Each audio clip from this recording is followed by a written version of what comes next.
Hey, welcome back to Think Bigger Real Estate Show. I'm your host, Justin Stoddart.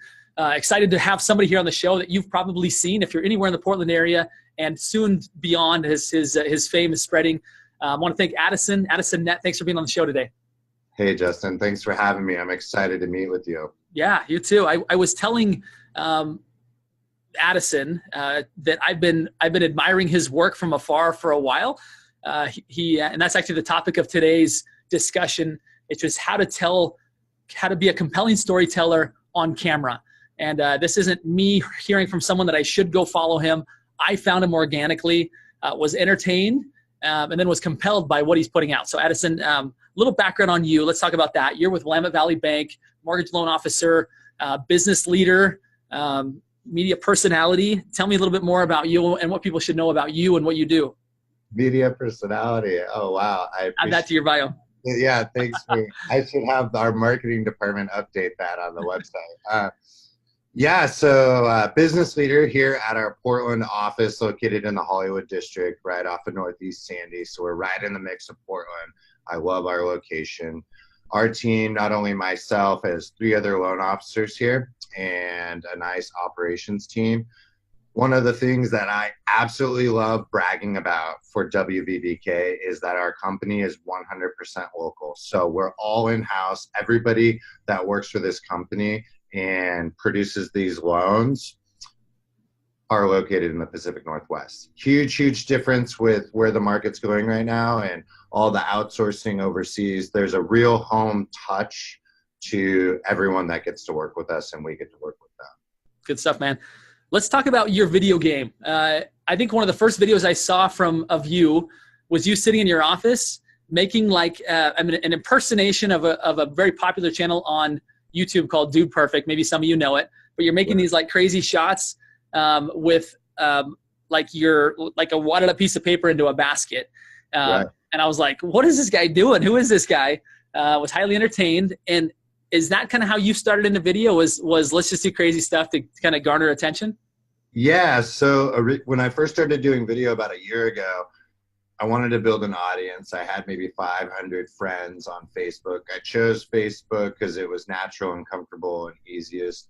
But I first started off with trick shots because of that Dude Perfect thing. I loved that. Was so entertaining. It had nothing to do with home loans at all. So one thing I learned too, managing our team as a business leader, is it brought a lot of really exciting energy to the office. So we spend 5, 10, 15 minutes joking around, filming it with our phones, and then we get right on and do our client follow-up. And the energy from that fun translated over to the phones. So it was a fantastic exercise and approach. So that's how I first got started. And then I built the audience up to 16, 17, 1,800 people and started to really get some traction. And sorry, my iMessenger is blowing up. I muted it. Loud. So what we decided to do was think about how we could transition into something a little more educational on the loan side and the branding side and what makes me different as a home loan officer here in the Portland market. Awesome. So one of the videos that I was most compelled by, now I've seen you doing videos where you're setting up kind of these mega open houses that you guys do. Right. One that I thought was really compelling and it kind of endeared me to your cause and your mission and what you're doing was you sitting on some bleachers. It must have been at a nearby high school to one of the homes where you were at. Some great drone photography was included. And it was you kind of just like speaking from the heart about why you're at where you're at, why you do what you do. And I feel like you displayed that you're a good storyteller, right? That at the end of the day, people want to work with people they know, like, and trust. They want to work with people who there's an emotional connection, not just a logical one. And in that moment, I saw you demonstrating the skills that every real estate agent that I work with or that I teach and train through Think Bigger Real Estate needs to have this skill set. It's not just about being a master of the market. It's not just about being a master of buyers and seller scripts. Like, you actually need to emotionally connect with people because it's such an emotional purchase. It's such an important thing for people. Talk us through a little bit when you're creating a story. What does that look like? Yeah, those are great points. And That video you're talking about too was on Super Bowl Sunday when I first filmed that interview, and then it snowed the next morning. So if you do go and watch it, it's a combination of 2 different days. But my thought process two kind of separate things. That why video, and to your point, it is so important for our audience to know what makes us different. There's so much competition out there, and we need to get comfortable in communicating it. And if you're struggling with that, you got to dig into the passion of why you're in this industry and why you're doing the job within this industry specific. So for me, it's home loans and what makes me different. So my clients come to me for the trust, the communication, and the experience, and the fact that every time they're working with me, they are truly treated like family. So that's something that is extremely important to me.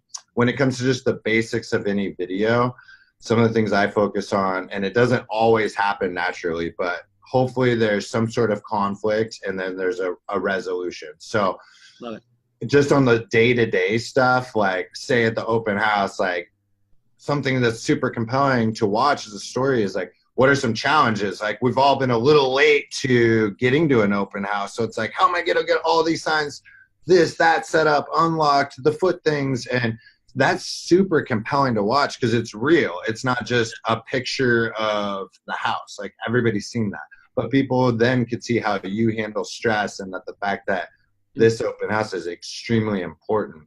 So that's if it aligns perfectly, that conflict resolution timeline is really nice. Some simpler stuff, because that doesn't happen all the time, is I focus on two main things is, have I done this before? So am I repeating what I've already done in the past? And is it better than the last thing I did? Now, I can't always hit the mark on both of those, but if I do think in those regards, the trajectory of where I'm going is in a great direction. So some of the focuses for me there. I love it. So going back, I want to highlight a couple things that you mentioned. Any good story has conflict. Right. You and I have maybe been in a movie, although it probably never made the big screen. Okay, so let me go back. I've got young kids. Sometimes I'll sit down with them to watch a movie, and I'm like, this is the dumbest movie ever because there's no conflict. Like I know what's going to happen. You just see it from the very beginning. Right. Whereas you go to like a good movie, whether it be a kid movie or like or a non-kid movie, there's conflict. There's this element of like, how is this going to end? And I think that's how I define conflict, which is the audience doesn't know what's going to happen. Because if they did, why would they spend the time to watch the video? Like identifying that there's something here that could go bad. And there's something that could go wrong, compels people to want to watch longer because they have to see how this turns out. So I love how you said that as having a conflict that people have to overcome and actually creating a resolution for it. Right. Awesome points. Well, and to add too, I think to put it in the reality of someone out there who's looking to tap into video right away, it's not always, conflict isn't always so obvious, right? So maybe the conflict is, why are they choosing you as your real estate agent or your home loan officer? And that example that I use when I work with people to help them with their video is, imagine a prospect or a potential home buyer standing up against the wall and you're right here and we're filming, right? Put yourself on the line, like a jailhouse line with 5 other competitors, and we all get 10 seconds, 30 seconds at the most to tell them why you are different and to choose them. That right there is a conflict. Yeah. So if you're coming in to the video with that type of energy, I think you can create this subliminal conflict that is entertaining and compelling from a content development standpoint. I love that. You had mentioned when you sit down with an agent and you help them develop that, right? That there's a skill set that people need to develop, and you help agents with that, of identifying what actually does make them better. Talk us through just quickly. I know we're running out of time, but walk us through quickly a couple of questions that you ask them that help them determine how do they come out and state their why? How do they differentiate themselves? Right. And outside of that example I just gave you, a couple of things, and I only know this from doing it to myself. So I try to only give advisement on approaches that I've used in the past. So one thing that I really like to sit through is, tell me about your first home purchase. their personal experience. Because often someone thinks back, and this happened to me as a home loan officer. We bought a house before I was even in the industry. You could have put a blindfold on me. I would have just signed. Like, sure. So as a home loan officer, I take these steps to explain, at least from a digestible version, to know what you're signing and all those stacks of papers, right? So if you talk to a real estate agent and you're like, hey, what was your first experience like? And it's like, well, this guy came in and he sold me, he closed me, and then he worked with just so-and-so and so-and-so and so-and-so, and he never followed up. And, oh, so you're telling me your experience was not so great. It wasn't very memorable. It wasn't personal. It didn't have that touch, right? So tapping into what you experience is often a great exercise, because you can identify what you didn't like and maybe what got you into this business already, because you thought you could do it better than that, quite easier. And then you're in a position of communicating from your own emotions, which is way more compelling than like, oh, so-and-so told me to read off this script. Someone's going to see right through that. I love it. I identified something that I want to take one more step with it. You identified, had them go back to their purchase experience, Sure. Describe the experience. And oftentimes, like you identified, they pointed out that, hey, this was my experience and it wasn't very good, right? Like you identified that there's something that could be improved upon from their own personal experience. And I would add, and how did that make you feel, right? Mm-hmm. Because at that point, it goes from external conflict to internal conflict. One of my mentors taught me that that's where you connect with people emotionally. And I love how you said that. I think that's exactly what you're doing, is helping both the agents discover that, how they can identify conflicts in the marketplace. Right. How do those conflicts make people feel? Mm-hmm. And then they have a proposition that resolves the external so that people feel differently and feel better. Mm-hmm. Good stuff, man. Any closing tips or anything even that you could offer to the audience as like a digital asset, some kind of script or something that you could offer to them kind of as we wrap up here? Yeah. I don't know if it'd be a script or it'd probably fall in the line of a tip. Is I think, especially growing out my team here, and I've learned really quick that not everyone's going to have the same success in the way that they grow their business, right? So video works for me. That's not going to be everyone's cup of tea.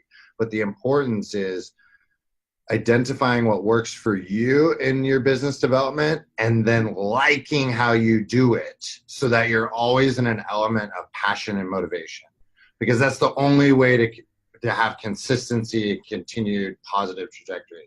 If you're going to force yourself into a box, you're never going to have that true passion or enjoyment of your job, and it's just not going to last. So whether it's video or not, say it is video and you stick with that, start with something that you're really passionate with, because like the trick shot stuff, I'm a huge golfer. So that's how I got over the hump of video. It was like I was in my element of golf. I grew up golfing. So let's start with golf stuff. I feel comfortable with that. So I got over the insecurities and then grew my content from there. I love it. And I think your strategy is really interesting, is do something you love that's kind of fun and captivates attention. And then at that point, once you have an audience of people watching you, right? And I think sometimes people overthink that. It's just go do something fun, funny, entertaining, interesting, something that you'd watch to garner an audience. Right. And at that point, you would start to educate them on your mission and how you serve people at a higher level. If you start off with the commercial of here's how I serve people at a higher level, it's probably too boring to get too many people to watch. But if they fall in love with the character, right? That, like the guy behind that's super fun, or whatever your personality may be. Addison, you obviously have a very dynamic personality, and that's you. That's authentically you, right? Yeah.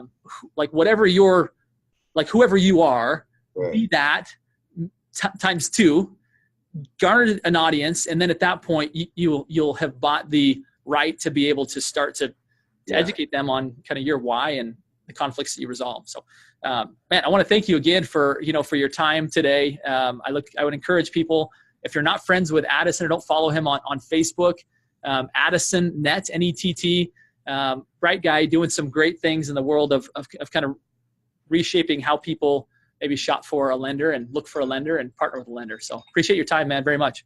That was our timer. We were perfect. Boom, that's 2 for 2. We needed another win, didn't we? I love that. I love that. Thanks so much, Justin. You bet, man. My pleasure. All right, see ya.